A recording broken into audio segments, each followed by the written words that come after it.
India Legal presents Courts Roundup.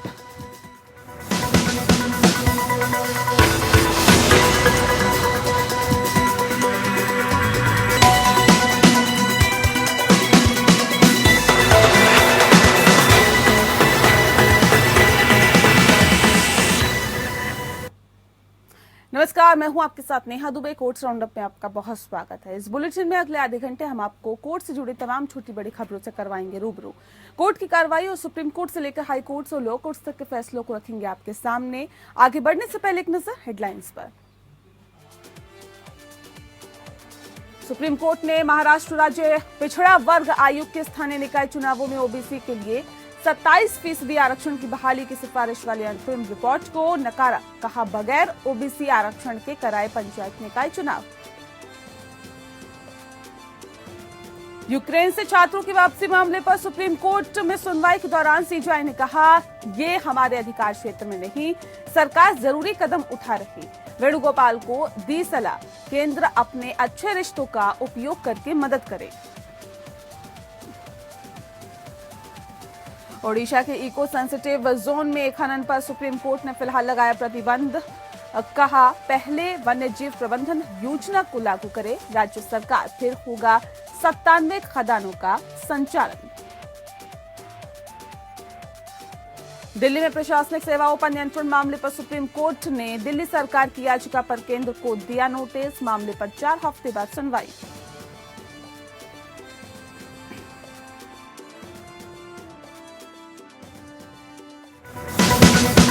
India Legal presents Courts Roundup.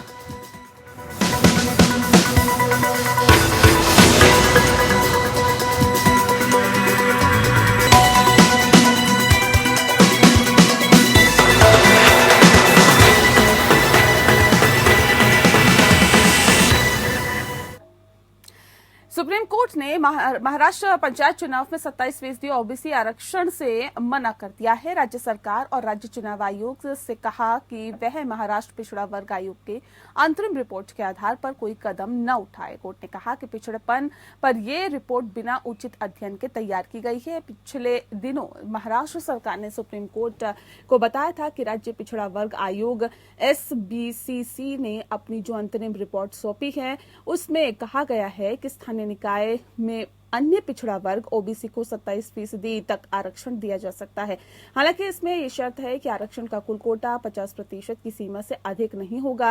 राज्य सरकार ने supreme court में दायर एक आवेदन में कहा था कि अंतरिम रिपोर्ट को देखते हुए भविष्य में चुनाव में ओबीसी आरक्षण 27% करने की अनुमति मिलनी चाहिए। महाराष्ट्र सरकार ने 23 सितंबर 2021 को ओबीसी उम्मीदवारों के लिए 27% तक कोटा सुनिश्चित करने के लिए महाराष्ट्र जिला परिषद और पंचायत समिति अधिनियम 1961 और जिला परिषदों, पंचायत समिति और ग्राम पंचायतों के लिए महाराष्ट्र ग्राम पंचायत अधिनियम में संशोधन करने के लिए एक अध्यादेश जारी किया था।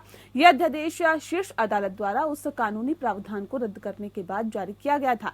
इसके बाद 1 अक्टूबर 2021 को राज्य ने मुंबई नगर निगम अधिनियम, महाराष्ट्र नगर निगम अधिनियम और महाराष्ट्र नगर परिषद, नगर पंचायतों और औद्योगिक टाउनशिप अधिनियम में संशोधन करने के लिए दूसरा अध्यादेश जारी किया था। इस मामले में फिर सुप्रीम कोर्ट में अर्जी डाली गई थी। इसके बाद कोर्ट ने सरकार से पूरा प्लान मांगा था।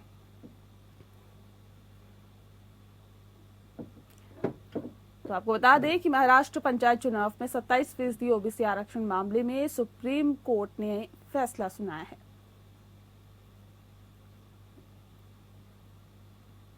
तो रिपोर्ट की सिफारिशों पर रोक लगा दी है। महाराष्ट्र पिछड़ा वर्ग आयोग के अंतरिम रिपोर्ट पर कोई कदम न उठाए, ये कहा है कोर्ट ने।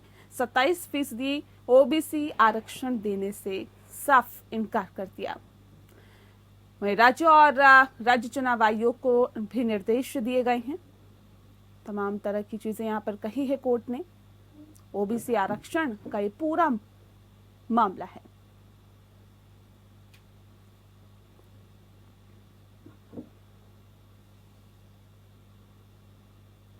तो सुप्रीम कोर्ट ने महाराष्ट्र पंचायत चुनाव में 27% ओबीसी आरक्षण से मना कर दिया है।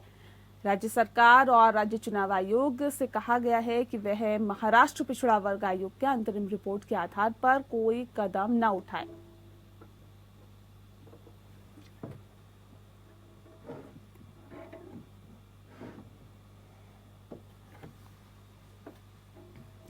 वहीं ओडिशा के इको सेंसिटिव जोन में माइनिंग पर सुप्रीम कोर्ट ने फिलहाल प्रतिबंध लगा दिया है। आपको बता दें कि सुप्रीम कोर्ट ने सरकार से कहा है कि पहले राष्ट्रीय वन्यजीव बोर्ड की व्यापक वन्यजीव प्रबंधन योजना लागू करे। कोर्ट ने यह भी निर्देश दिया है कि पारंपरिक हाथी गलियारे की घोषणा की प्रक्रिया भी जल्द पूरी करनी चाहिए। कोर्ट ने स्पष्ट तौर पर कहा है कि इन योजनाओं के लागू होने के बाद ही 97 खदानों के संचालन सहित दूसरी खनन गतिविधियों की अनुमति दी जाएगी।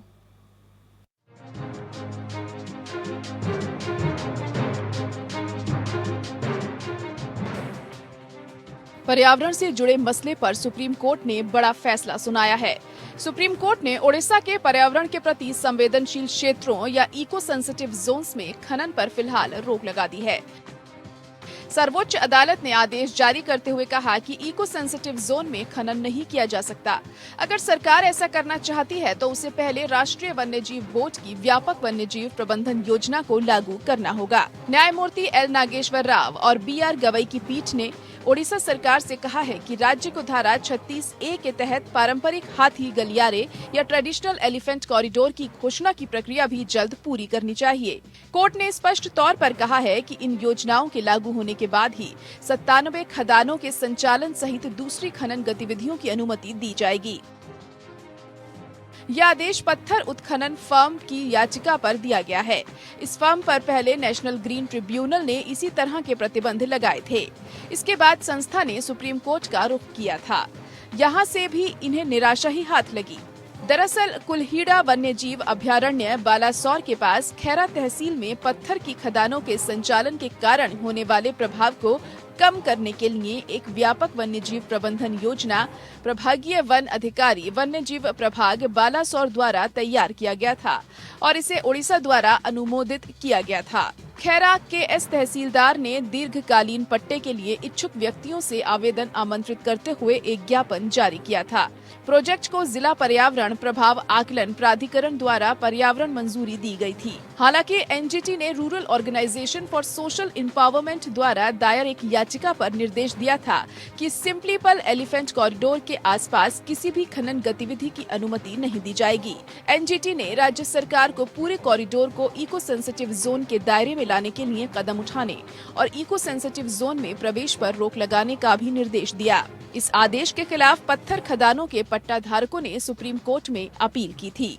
ऐसा ही मामला चारधाम परियोजना के दौरान भी उठा था। दरअसल केंद्र ने चारधाम परियोजना के तहत ऑल वेदर रोड परियोजना को मंजूरी दी थी, जिसके तहत 3 सामरिक राजमार्गों को डबल लेन को 10 मीटर चौड़ा किया जाना था।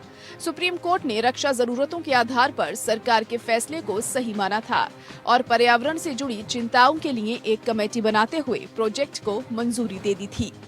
Bureau report.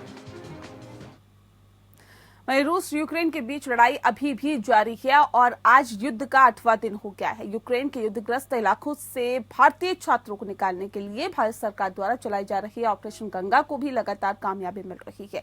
इस बीच कुछ दिनों पहले ही यूक्रेन में फंसे भारतीय छात्रों को निकालने के लिए भारत सरकार को निर्देश देने के लिए एक वकील ने सुप्रीम कोर्ट का दरवाजा खटखटाया था। उस याचिका पर सुनवाई करते हुए मुख्य न्यायाधीश रमन्ना की अध्यक्षता वाली पीठ ने कहा कि भारत सरकार भारतीयों को निकालने के लिए अपना काम कर रही है और वे इस पर कोई निर्देश नहीं दे सकते।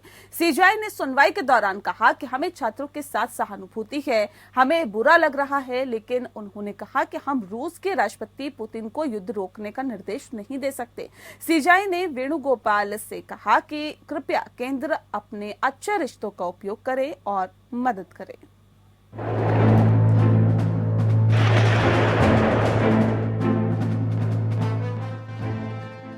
यूक्रेन में फंसे भारतीय नागरिकों की सुरक्षा को लेकर चिंता बढ़ गई है। इसी मुद्दे पर चिंता व्यक्त करते हुए एक वकील ने यूक्रेन में फंसे भारतीय छात्रों का मसला सुप्रीम कोर्ट में रखा है और जल्द से जल्द भारतीय छात्रों की निकासी की मांग की है। वहीं इस याचिका पर जवाब देते हुए सीजेआई NV रमन्ना ने कहा है कि हमें छात्रों से हमदर्दी है, लेकिन कोर्ट इसमें कुछ नहीं कर सकता। सुप्रीम कोर्ट ने कहा कि हम पुतिन को युद्ध रोकने का आदेश नहीं दे सकते, ये हमारे अधिकार क्षेत्र में नहीं है। सरकार जरूरी कदम उठा रही है। हम अटॉर्नी जनरल से पूछेंगे कि इस मामले में और क्या किया जा सकता है। जब सुनवाई शुरू हुई तब सुप्रीम कोर्ट ने अटॉर्नी जनरल के वेणुगोपाल से आग्रह किया कि वे रूसी आक्रमण के बीच यूक्रेन में फंसे भारतीय छात्रों की मदद के लिए सरकार अपने अच्छे रिश्ते का इस्तेमाल करे। वेणुगोपाल ने पूछा कि क्या जिन छात्रों के संबंध में याचिका दायर की गई है उन्होंने यूक्रेन की सीमा पार की है। याचिकाकर्ताओं की ओर से वरिष्ठ अधिवक्ता AM डार ने कहा कि उन्होंने अब तक सीमा पार नहीं की है। वेणुगोपाल ने कहा कि भारत सरकार ने एक मंत्री को रोमानिया भेजा है ताकि ये सुनिश्चित किया जा सके कि एक बार पार करने के बाद वे वापस आ जाए। इसीलिए मैं जानना चाहता हूं कि समस्या आखिर क्या है। डार ने कहा वे अभी तक पार नहीं कर पाए हैं। जहां वे हैं ये यूक्रेन में है। उन्हें यात्रा करने की अनुमति नहीं थी, यही समस्या है। सीजीआई ने वकील से याचिका की प्रति वेणुगोपाल को देने को कहा। सीजीआई ने AG वेणुगोपाल से कहा, कृपया देखें कि क्या आप मदद कर सकते हैं। प्रधान न्यायाधीश NV रमन्ना ने वेणुगोपाल से कहा, इस तरह के 1000 छात्र हैं, लेकिन कुछ यहां आए हैं, हम इनकार नहीं कर सकते। कृपया अपने अच्छे रिश्तों का उपयोग करें और मदद करें। याचिकाकर्ता के वकील ने बताया कि याचिकाकर्ता यूक्रेन में मेडिकल की छात्रा हैं, जहां के 250 छात्र फंसे हैं। रोमानिया बॉर्डर से उन्हें निकाला नहीं जा रहा है। वे यूक्रेन बॉर्डर पर फंस गए हैं और उन्हें रोमानिया आने नहीं दिया जा रहा है। इसके जवाब में अटॉर्नी जनरल के वेणुगोपाल ने कहा कि PM मोदी ने रूसी राष्ट्रपति व्लादिमीर पुतिन से बातचीत की है। सुप्रीम कोर्ट ने अटॉर्नी जनरल से कहा कि रोमानिया में फंसे छात्रों को निकालने के लिए कुछ ठोस कदम उठाएं। इसके साथ ही सुप्रीम कोर्ट ने याचिका की प्रति को अटॉर्नी जनरल के दफ्तर भेज दिया। सीजीआई ने ये बात तब कही जब AG एक अन्य मामले में पेश हो रहे थे। भारतीय छात्रों को तुरंत निकालने की मांग वाली एक याचिका का सुबह सीजीआई के समक्ष उल्लेख किया गया। जब AG पेश हुए तो सीजीआई ने उनसे मामले के बारे में बातचीत की और उनसे आवश्यक मदद करने को कहा। Bureau report.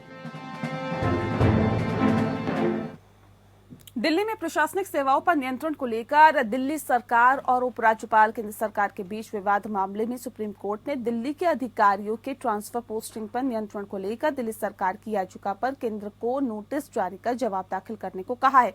सुप्रीम कोर्ट इस मामले पर 4 हफ्ते बाद सुनवाई करेगा। दरअसल 2019 में इस मामले पर 2 जजों की बेंच के द्वारा दिए गए फैसले पर सहमत नहीं हुई थी। फिलहाल ट्रांसफर पोस्टिंग का अधिकार उपराज्यपाल के पास है। सीजीआई ने कहा कि यहाँ 2 मुद्दे हैं। पहला 2 जजों की राय का अंतर और दूसरी आप सरकार द्वारा नए अधिनियम की वैधता का मामला। सीजीआई ने कहा कि हमें लगता है कि ये तीनों जजों की बेंच मामले को सुलझा सकती है। सीजीआई ने ये बात एडिशनल सॉलिसिटर जनरल द्वारा मामले को संविधान पीठ को भेजे जाने का आग्रह किए जाने पर कही है। दिल्ली की प्रशासनिक सेवाओं पर राज्य मंत्रिमंडल की सलाह के बिना उपराज्यपाल के माध्यम से केंद्र सरकार के सीधे नियंत्रण के फैसले को केजरीवाल सरकार ने चुनौती दी है। इससे पहले विवाद पर 14 फरवरी 2019 को सुप्रीम कोर्ट की 2 जजों की बेंच ने दिल्ली में प्रशासनिक सेवाओं पर GNC-TD और केंद्र सरकार की शक्तियों के सवाल पर एक विभाजित फैसला दिया था और मामले को 3 जजों की बेंच के पास भेज दिया था। जस्टिस अशोक भूषण ने फैसला सुनाया था कि दिल्ली सरकार के पास सभी प्रशासनिक सेवाओं का कोई अधिकार नहीं है, जबकि जस्टिस AK सीकरी ने कहा था कि नौकरशाही संयुक्त निदेशक और ऊपर के शीर्ष क्षेत्रों में अधिकारियों का स्थानांतरण या पोस्टिंग केवल केंद्र सरकार द्वारा किया जा सकता है और अन्य नौकरशाहों से संबंधित मामलों के लिए मतभेद के मामले में लेफ्टिनेंट गवर्नर का विचार मान्य होगा। केंद्र और दिल्ली सरकार के बीच लंबे समय से चल रहे संघर्ष से संबंधित 6 मामलों पर सुनवाई कर रही 2 जजों की बेंच ने सेवाओं पर नियंत्रण को छोड़कर शेष 5 मुद्दों पर सर्वसम्मति से आदेश दिया था। दिल्ली हाईकोर्ट ने कई फर्जी फॉर्म बनाने और धोखाधड़ी से इनपुट टैक्स क्रेडिट का लाभ उठाने के आरोपी व्यक्ति के खिलाफ समन रद्द करने से इनकार कर दिया। अदालत ने कहा है कि सीसीटीवी कैमरों के माध्यम से समन कार्रवाई करने के लिए जीएसटी विभाग द्वारा जबरदस्ती की उचित आशंका होनी चाहिए। जस्टिस रजनीश भटनागर की एकल पीठ ने इस आधार पर समन को रद्द करने से इनकार कर दिया कि जांच अभी प्रारंभिक चरण में है और वर्तमान मामले में लगभग 350 करोड़ रुपए की धोखाधड़ी शामिल है। साथ ही लगभग 2 200 फर्म धोखाधड़ी आईटीसी रखने में शामिल है। खुफिया जानकारी के अनुसार कुछ कस्टम हाउस एजेंट्स के साथ मिलीभगत से आरोपी व्यक्तियों का एक समूह कुछ गैर मौजूद फर्मों से निर्यात करके जीएसटी की चोरी में सक्रिय रूप से शामिल है। इस मामले में वरिष्ठ खुफिया अधिकारी जीएसटी के महानिदेशक गाजियाबाद क्षेत्रीय इकाई जांच शुरू की और दिल्ली में एक मैसर्स हेरिटेज इंटरनेशनल के कथित परिसर में कुछ तलाशी ली। याचिकाकर्ता अभियुक्त के कार्यालय परिसर में तलाशी ली गई। इसमें याचिकाकर्ता की फर्मों से संबंधित दस्तावेज जब्त किए गए।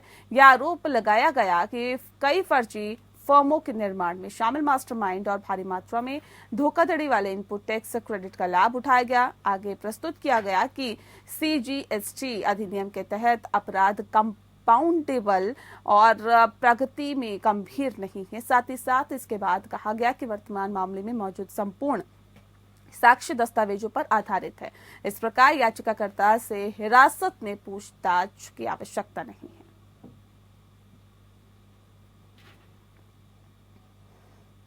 कड़कड़डूमा कोर्ट ने आरोपी उमर खालिद की जमानत अर्जी फैसला सुरक्षित रख लिया। कोर्ट 14 मार्च को जमानत अर्जी पर सुनवाई करेगा। आपको बता दें अपना फैसला भी सुनाएगा। साथ ही साथ सुनवाई के दौरान खालिद के वकील ने कहा है कि अल्पसंख्यक समुदाय के साथ अगर दुर्व्यवहार किया जाता है तो उसके खिलाफ बोलना जब उमर खालिद को सांप्रदायिक नहीं बनाता है।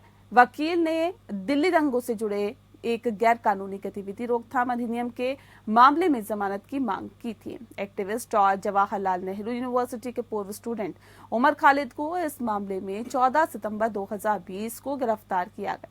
अभी हाल ही में 18 फरवरी को उमर को अदालत के सामने हथकड़ी लगाकर पेश किया गया।